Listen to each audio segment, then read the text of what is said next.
Here we have it, guys, the new Toyota Prius, and what a upgrade from the old Priuses this is. This actually looks like almost like a proper sports car, specifically when you look at it from a side view. It does have some strange proportions to this design, specifically with the roofline that has this very tight raked curvature going into the A-pillar and then down to the hood, which affects the driving, the visibility when you drive this, which we're gonna have a look at in a minute. So let's do a quick walk around here and talk about this design. I think it's the best looking Prius so far. This one is the base Prius. So we have a 2-liter inline 4 with 220 horsepower. That's the same powertrain you get in pretty much every single Prius trim. The SE, which this is, then you have the XSE, and then you have the XSE Premium, which is the top of the line. How you can tell that this is the base is if you look at these wheels here, you can see that these are some very EV looking style for the wheels here, and these are 17 inches. If there's one reason why I would go up to the XSE is because you get the 19-inch wheels instead of these 17-inch, but this is something of course you can switch out. Another detail why I would probably jump this up to the XSE is if you look up on the roof, we don't have the solar panels that you have in the higher trim levels, and I think that is a pretty convenient feature because that means that as soon as the car is parked, it is going to charge the 10.9 kilowatt hour battery pack that you have inside of this car as part of the powertrain. I do think that's a cool idea, but it also looks maybe cleaner without the solar panels up top on the roof. Well, let's pop the hood and let's check out the interior before we go and take this for a drive. The Prius only comes in front-wheel drive, and I would love to have an all-wheel drive version for the Prius. I think that would suit the overall vibe of this car, because when you drive this, it's actually a lot sportier than I expected it to be. It's very quick, specifically when you engage the internal combustion engine that we have under here. So this, as I said, a 2-liter inline 4, 220 horsepower total when you have this fired up. And as you can hear right now we're only in EV mode. So let's close this back down and have a look at the trunk and a little bit of the interior before we take this for a drive. Let's go and check out the trunk of the new Prius. Open it up right here. Have the touch button right there. You have also the rear mounted camera located up there. Down here, there's really not a lot to talk about. You do have an outlet here, a house outlet for the vacuum cleaners. You also have the charging cables and stuff located right there underneath this mat. And on the right side you do have an LED light, and that is pretty much it. The space here is pretty decent. You do have this raked sloping roofline, which is of course going to take away some of this space, but overall for this type of vehicle this size, I still think it's a decent size trunk. Now moving on to the interior, and this is where I do have a couple of issues with the Toyota Prius, because if you look at the styling that we have in here, it looks nice, it looks futuristic, specifically when you have these chamfers here going into this 7-inch gauge cluster up top. But I'm not sure if the camera sits a little too high than my eye level right now, but when I'm driving this and I have my hands right here, this top part is completely covering up the gauge cluster, which is a problem. I can of course adjust the steering wheel up and down, but if I have it in my preferred location, it's still going to cover up the gauge cluster, and it covers it up even more if I hold my hand up here. Then I can essentially see nothing of the gauge cluster. But the overall styling, I do like that. I just wish they had it either a little bit lower, or I think that would be the optimal solution, because if we have it higher, it's going to take up too much space for the from the road in front of you. Here in the base model, we do have an 8-inch infotainment screen. If you go up to the XSE, you're going to get a 12-inch infotainment system. And in typical Toyota fashion, you can see this integration here with this gloss black, which is very typical for Toyota's infotainment screen integrations. The system itself is pretty good. I mean, you have all these functions here.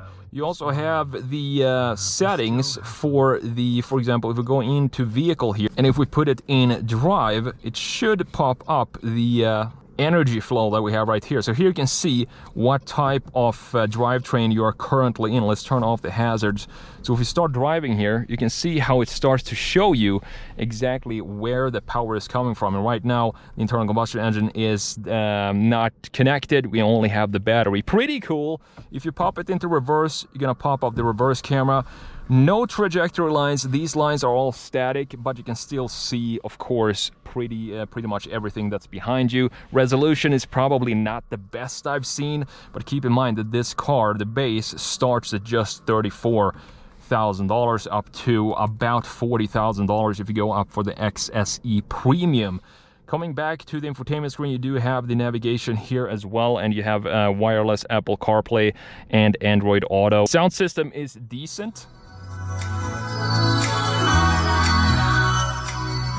Pretty good for this price range. Moving on to the center console here. What I love about this Prius is all the physical buttons. We have the power button here, start button, some nice vents in this middle section. We have this array of buttons. You have one zone climate settings in here, so you don't have dual zone, but you still get this toggle, and this is what I love to see in new cars, both for the fan speed right here, where you want the air to blow out from, and of course the temperature, and some additional buttons on the side. 2 USB-Cs down here with a cigarette outlet. You have a sort of a phone compartment here. This is not a wireless charging. I'm not sure if you can see it if it's too dark, but if we pop this up, you can see that you have a hashtag. It says hidden compartment underneath here. So if you need to store some secret stuff, you just store that under there, I guess. Here you have 2 cup holders, and this is what the key looks like. A pretty basic key for what it is. A Toyota Prius, at least it says Prius here, Prius Prime, which I think is a nice touch. You have the lock and unlock button and the panic button right there. Further back, you do have this small little gear selector, and it sits pretty high up, which is interesting because I kind of like that it sits in this location, because as soon as I rest my arm on the armrest here, it's automatically going to rest on the gear selector. Put it into drive, move it to the left, down, and now you're in drive. Up, left and up, and you go into reverse, and putting it back into park is just pressing the P button. Here you have the drive mode selector, so we do have 4 drive modes. You have custom, sport, normal, and eco. I like to keep it in normal because that means that it's going to use all the EV range. You have the EV range right here in the gauge cluster, and you have the fuel gauge on the right side. If you're in normal, it's going to prefer to use the EV range before it kicks in to the internal combustion engine. You also have the selection here. These buttons is whether you want to fire up the internal combustion engine. Just click this button, and now you can probably hear that the internal combustion engine sprung to life. But let's turn it back into EV mode. And then you have the traction control off here. You have this compartment here for the armrest, 2 USB-Cs, and that's about it for the center console. Moving on to the seats here. You can see that the seats are cloth, and this is totally fine by me. They're also manually adjustable. Again, totally fine for what for the base model of the Prius. I also like that this red contrast color comes back in the dash here as well. I love this color. It looks fantastic. The door panels are pretty basic as well. A lot of hard plastic up here for the handle, but this area where you're gonna rest your arm is soft touch material. You do also have, of course, a glove compartment. No sunroof in this, since this is the base model. And moving on to the steering wheel, I like the design of the steering wheel because it's very small. We also have an array of buttons on both sides. So here on the left side, you have the controls for the gauge cluster, and you also have the controls for the voice command. So if we go in and check out all the safety features that you have here, you have a bunch, and I just like to turn pretty much everything off. Maybe not blind spot monitor, I can have that on. Then you have this forward collision warning, you have parking assist and backup assist, and a lot more options here which you can choose from whether you want them to be on and off. So when it comes to safety features, this is very well equipped, even if you go with the base model. On the right side, you do have the controls for the cruise control settings, and 2 basic stocks on each side. For the light settings here, if you want to adjust whether you want to have the daytime run lights or the lights on themselves, you do that with this stock, and this is of course for the windshield wipers. Let's go and check out the rear seats before we take this beauty for a drive. There's really not a lot to say about the rear seats. You see that the door handle is located up here, which I like because it creates a clean surface for the lower section of the door. Jumping in here behind my own driving position, I do have pretty good space for my legs, but the headroom, as you can see, is sloping down pretty hard here in the back. So if you're taller than, say, 6'1", it's going to be probably an issue. And I also sit a little bit further back with the seats right now because I'm filming and it gives a better view when I'm driving.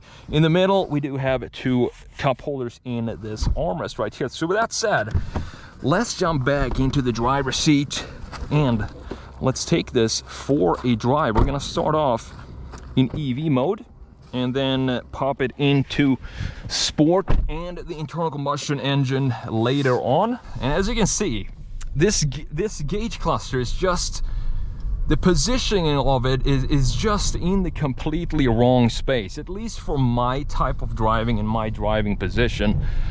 Just feels like the steering wheel is completely covering up that area, which is not ideal, of course. So we're starting off now in EV mode, and I think we are in, let's see, let's go into Eco. So let's start in the most comfortable setting for this car before we go into the sport setting. Another detail, we talked about that for the exterior, is if you look at the A-pillars here and the raked design that we have for this A-pillar, it looks like like an elephant sat on the front, on the windshield of this car and just flattened the front of the roof into the cabin. And what that does when you're driving this car is these are very thick and they're also very raked, so it's going to hinder the visibility quite a lot here. If you look at this, it's super thick and it also takes up a lot of visual space from the driver. I have to go like this and kind of see what's behind the A-pillar. But other than that, this interior, I like it overall. There are just some ergonomical issues that I would like to change for this car. Now the Prius is of course all about efficiency. So you do have 51 highway MPGs and 53 city. So it's higher in the city, and that is all thanks to the regen braking, all the power that goes back to the battery. And just driving it in EV range, you can drive up to 40 miles in just EV range, and it's very easy to charge this car as well, and it doesn't take too long since the battery is not too big. I like this drivetrain setup. I've always been a fan of hybrid setups like this, where you have an internal combustion engine for when you need the power, but when we're just cruising around, just having it in Eco and EV mode, it's very comfortable, even though, again, this is all about efficiency. So even though the tires are just 195 millimeter wide, which is basically bicycle tires, and we have the 17-inch wheels on the base SC models, which this one is, super comfortable even though we have those very thin tires.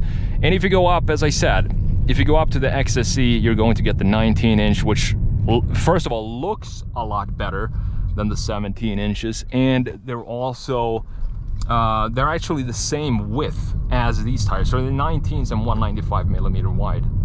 I've been driving this for about a week now, and it's a great car to just go from A to B, which I thought that was all the new Prius is going to be. But when you come out to roads like this, where you have some curves and stuff, now the internal combustion engine kicked in, it's actually a very fun car to drive. I am very surprised by that, because the previous Priuses that I've driven, the previous model years and generations, are not really fun, exciting cars to drive. But this one is completely different. So let's pop it in to sport, which stiffens up the steering, and also the throttle response gets a little quicker, and it sounds pretty good as well. And you know, 220 horsepower in this type of package, not bad at all. 0 to 60 in about 6.7 seconds for this car. If you think about it, 10 years ago, if you had a stock base Prius doing 0 to 60 in almost 6.5 seconds, that would be totally crazy, but here we are. We do have a CVT gearbox, and that is maybe one thing that I would like to change. But if you're gonna have a CVT gearbox, I think a Prius is probably the car to have it in. It sounds like my scooter that I had when I was 15, like you just go on the throttle and it just revs and it never shifts. It's such a weird driving experience, and it would be interesting to see what this would feel like if we had, for example, an 8-speed automatic. But it really goes. It really goes. As I said, I'm surprised by the power here. Top speed is limited to 112 miles per hour, and I don't think you want to go any faster than that on 195mm wide tires. The brakes are very smooth as well. They're not too hard. It's easy to adjust the amount of braking you need with the brake pedal in here. It feels pretty dynamic when it comes to the braking, and taking corners like this at 30 miles per hour, no problems at all.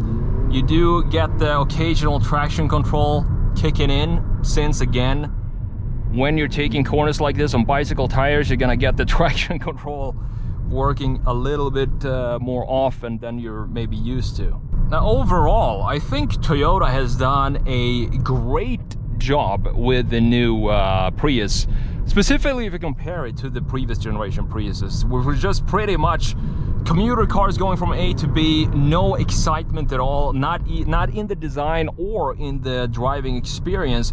And here we have, I at least have excitement in both the exterior design and the driving dynamics of this car. It feels almost, if you lower this car and put it on some sport springs and put some nice wheels and tires on it, it would look really cool. I made a redesign of this on my main channel, the Sketch Monkey, just to show you what I would like to see this Supra modified as. And I took some parts from the, this Prius, obviously.